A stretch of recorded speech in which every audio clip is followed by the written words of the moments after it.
Muhammadu Sanusi II as the new area of Kano.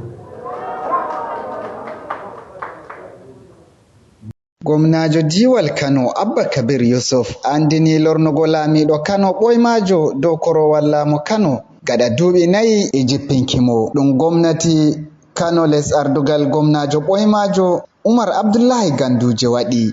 Abba Kabir Yusuf ko andinta ka gaɗa o waɗi jungo dow didangol majalisaru diwal ngal waɗi dow lornugo didangol ittuki lamiɗo on.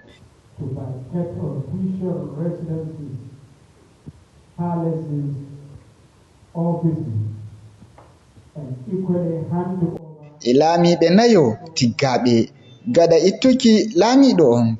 To o wi lamiɗo Sunusi hanko woni jo lamiɗo Kano.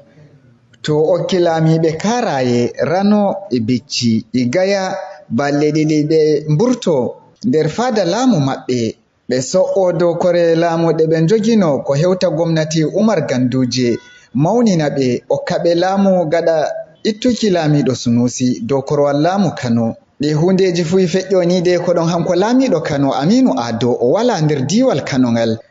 Muhammad Abubakar, Code Radio International, Abuja, Nigeria.